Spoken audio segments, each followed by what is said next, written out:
අවසන් තරගයට පෙර පැවැත්වෙන අවසන් තරගය අත්දැකීම් බහුල ශ්‍රී ලංකාවට එරෙහි ඇෆ්ගන් නවකයෝ පිට පරාජය ලැබූ ඉන්දියාව කල්තියාම ෆයිනල්.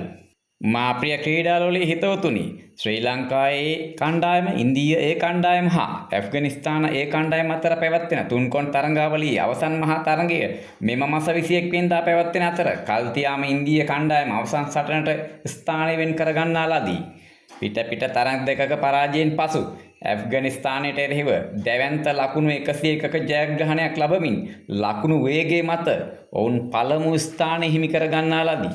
ජුනි 19 පැවැත්වෙන ශ්‍රී ලංකා ඇෆ්ගනිස්තාන තරගයේ තීරණය මත ෆයිනල් යන අනෙක් කණ්ඩායම තීරණය වන අතර ලකුණු වේගය මත ශ්‍රී ලංකාවට වැඩි වාසියක් හිමි වී ඇත.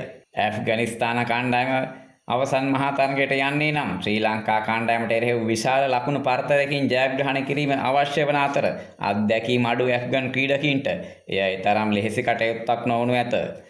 ශ්‍රී ලංකා ජාතික කණ්ඩායම නියෝජනය කරන ලද සහන් ආරච්චිගේ, නිරෝෂන් දික්වැල්ල, අවිෂ්ක පනෑන්දු, සදීර සමරවික්‍රම, චාමික කරුණාරත්න, විජයකාන්ත් වියස්කාන්ත් වැනි අත්දැකීම් බහුල ප්‍රබලයන්ගෙන් පිරි ශ්‍රී ලංකා කණ්ඩායම මෙම තරගයත් ජයගෙනම අවසන් මහා තරගයේ වෙත පිවිසෙනු ඇතැයි අපි සැවගේම ඒකායන බලාපොරොත්තුවයි.